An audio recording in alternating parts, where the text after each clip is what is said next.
కామారెడ్డి జిల్లా బాన్స్వాడలో కాంగ్రెస్ శ్రేణులు సంబరాలు చేసుకుంటున్నారు.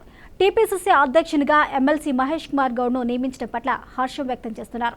అంబేద్కర్ చౌరస్తాలో బాణాసంచా కాల్చి స్వీట్లు పంచుకొని సంబరాలు చేసుకున్నారు.